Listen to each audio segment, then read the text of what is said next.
नमस्कार दोस्तों। तो आज हम लोग ईरान इज़राइल युद्ध के बारे में थोड़ा सा डिस्कस करेंगे, चर्चा करेंगे कि आखिर क्या वजह रही इस युद्ध की शुरू होने की, और ऑपरेशन मिडनाइट हैमर क्या है, किस देश के द्वारा इसको चलाया गया, भारत का इस युद्ध पे क्या असर होने वाला है और पूरी दुनिया का इस युद्ध पे क्या असर होने वाला है। तो इसकी मुख्य वजह जानने की कोशिश करेंगे और क्यों अमेरिका इस युद्ध में शामिल हुआ उसके बारे में हम लोग जानने की कोशिश करेंगे। तो सबसे पहले तो हम लोग इसमें जानने की कोशिश करते हैं कि आखिर इजराइल और ईरान के बीच में युद्ध शुरू होने की मुख्य वजह क्या थी।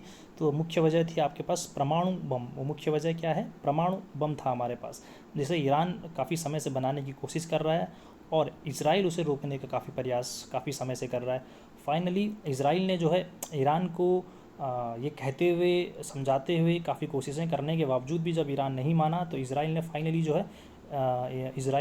जो है ईरान पे आक्रमण कर दिया। और अगर आक्रमण की बात करें इन दोनों के बारे में तो क्षेत्रफल के हिसाब से तो इन दोनों में हम लोग कोई डिस्कस ही नहीं कर सकते। ये हमारा छोटा सा है, हमारा इसराइल काफ़ी छोटी कंट्री है क्षेत्रफल के मामले में, और ईरान क्षेत्रफल में आपको काफ़ी आप देख ही सकते हैं कितना बड़ा है, लगभग 1000 गुना बड़ा लगा सकते हो आप इसराइल से। तो क्षेत्रफल के हिसाब से तो हम इन दोनों के बीच में डिस्कस नहीं कर सकते क्योंकि अपने आप में कोई भी तालमेल नहीं बैठता है इनके ऊपर। बट अगर हम इसराइल के बारे में बात करें तो इसराइल सुनते ही अपने आप में एक काफ़ी अच्छा सा अनुभव होता है हम लोगों को कि काफ़ी पावरफुल कंट्रीज़ है सैन्य शक्ति के मामले में, टेक्नोलॉजी के मामले में, है ना। तो इन दोनों के बीच में क्षेत्रफल में कोई जैसी तुलना नहीं है, वैसे टेक्नोलॉजी और सैन्य के मामले में इन दोनों के बीच में कोई समझौता नहीं हो सकता। इसराइल जहाँ सैन्य शक्ति में संपन्न है तो ईरान वहीं अपना क्षेत्रफल के हिसाब से काफ़ी पावरफुल कंट्रीज़ है। ईरान पेट्रोल डीजल के लिए जाना जाता है तो इसराइल सैन्य शक्ति के लिए जाना जाता है। भारत इन दोनों के बीच में फंसा हुआ है इस समय क्योंकि भारत के दोनों बेहतरीन दोस्त हैं। भारत जहां इसराइल से अपनी टेक्नोलॉजी सैन्य शक्तियाँ लेता है, सैन्य शक्ति से जुड़ी हुई चीज़ों का इस्तेमाल करता है, और वहीं इसराइल से हम लोग, ईरान से हम लोग क्या लेते हैं? पेट्रोल, और से जुड़ी हुई चीज़ों, पेट्रोल का इस्तेमाल हम लोग यहाँ से करते हैं। तो भारत इस समय इन दोनों के बीच में किस तरफ जाए उसके बारे में हम लोग आगे बात करेंगे। पर फिलहाल इसराइल ने क्या करा है? ईरान पे आक्रमण कर दिया और उसके कई परमाणु ठिकानों को क्या करा है? यहाँ पे नष्ट करा है हमारे पास। ठीक, इसमें पहले हम लोग ये देखते हैं, देखो किस प्रकार से जो है इसराइल ने ईरान पर हमला करा था, और ये कई क्षेत्र हैं जहाँ पर इन्होंने शुरुआत में स्ट्राइक करी थी। एयर स्ट्राइक बदले में इसराइल को लगा नहीं था कि ईरान इतनी बेहतरीन वापसी करेगी, तो ईरान ने जो है अपना इसराइल के कुछ बेहतरीन ठिकानों पे निशाने बनाते हुए उनका जो अपना ड्रोन सिस्टम्स था, उनका अंतरिक्ष जो स्पेस में इतनी पावरफुल अभेद किले को बनाया हुआ था इसराइल, ईरान ने जो है उसको भेजते हुए जो है ईरान ने उसको भेजते हुए इसराइल के कई शहरों में अपनी मिसाइलें दागी हैं, जिससे इसराइल को काफ़ी नुकसान हुआ है। इसी के पलटवार करते हुए इसराइल ने अमेरिका को कहा कि आप ईरान पे हमला करने के लिए अगर कोशिश करते हो तो हम लोग पूरा सपोर्ट करेंगे। अमेरिका ने पहले इन दोनों को मनाने की काफ़ी कोशिश करी थी, बट फाइनली बात हाथ से निकल जाती। अमेरिका और इसराइल, अमेरिका ने इसराइल के साथ देते हुए ईरान पे हमला करा है। इसका भी पीछे भी कुछ अलग से रीज़न है, क्योंकि जो है अमेरिका और ईरान के बीच में रिश्ते काफ़ी समय से ख़राब हैं। आपके पास 1979 से इन दोनों के बीच में काफ़ी व्यवस्थाएं ख़राब है। उस समय अमेरिका ने इसको एक आतंकवादी देश घोषित कर दिया था हमारे पास, और वहीं से ईरान ने भी जो है अमेरिका के कई अधिकारियों को उस समय जो है कैद करके रखा था लगभग 1.5 साल तक। तो ये कहानी काफ़ी पुरानी है, इसके बारे में डिस्कस हम कभी और करेंगे।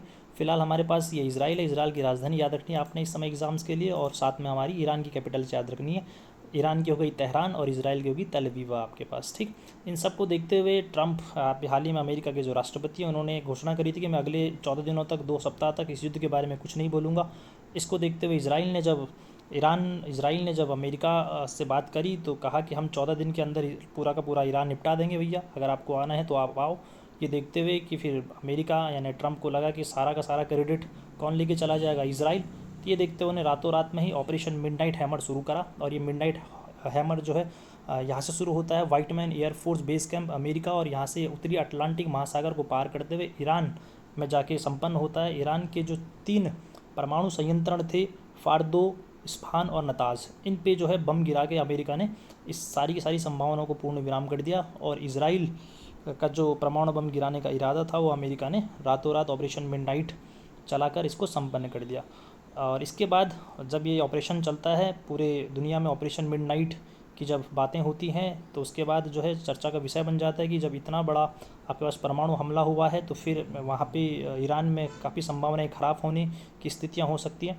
इसके बाद जब रूस के द्वारा वहाँ पे रिसर्च करी जाती है, तो रिसर्च करने के बाद जब रूस को पता चलता है कि ऐसा कोई भी विकिरण उस हमले में प्राप्त नहीं हुई है, और ऐसा कोई भी जो है परमाणु बम को उड़ाने या उड़ने की कोई भी खबरें नहीं आई है।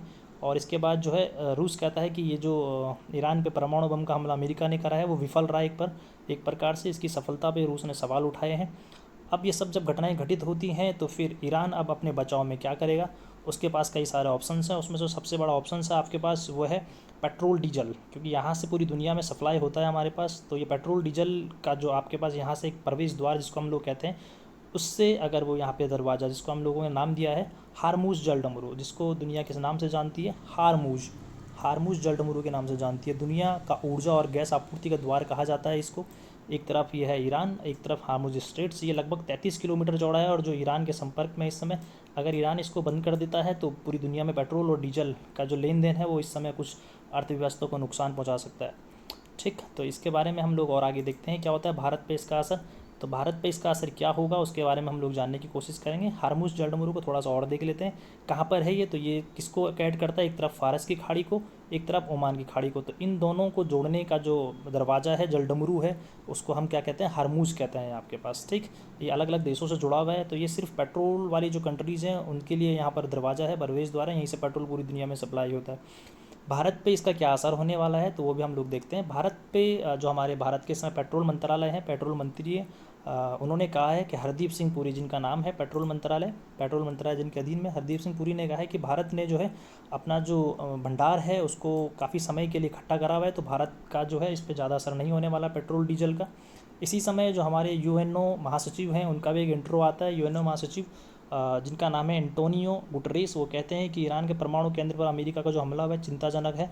इनकी खबर इस समय कोई भी भैया ज़्यादा सीरियसली नहीं ले रहा है। यूएनओ के महासचिव हैं, करने को काफ़ी कुछ कर सकते थे पर इनकी बातें कोई सुनने को तैयार नहीं है। जब भारत पाकिस्तान वॉर हो, इसराइल का गाज़ा पट्टी पे आक्रमण हो, अब फाइनली इसराइल का ईरान पे आक्रमण हो, तो ये किसी भी चीज़ को रोकने में यहाँ पे सफल नहीं हो पा रहे हैं। तो अपने आप में ये भी एक अलग सी संभावनाएं है कि यूएनओ का अस्तित्व, क्या यूएनओ को बनाए रखना चाहिए, नहीं बनाए रखना चाहिए। तो ये कुछ इस तरीके से हमने न्यूज़ इसमें इकट्ठा करी थी आप लोगों के लिए। और 2-4 पॉइंट्स और हैं। अमेरिका और ईरान का परमाणु संयंत्र चलाने के लिए कौन सा ऑपरेशन चलाया गया, ऑपरेशन मिडनाइट हैमर है। ईरान का फोर्ड परमाणु संयंत्रण, ये आपके आने वाले एग्जाम्स के लिए अमेरिका द्वारा GBU-57 नाम का जो बंकर बम से हमला हुआ है विमान से, तो ये आपके लिए एग्ज़ाम पॉइंट है। ईरान के राष्ट्रपति कौन है उस समय, मसूद जी हैं, इनका याद रखना है। इसराइल के वर्तमान प्रधानमंत्री कौन है, इनका नाम तो आपको काफ़ी समय से याद ही होना चाहिए, बेंजामिन नेतन्याहू जिनका नाम है।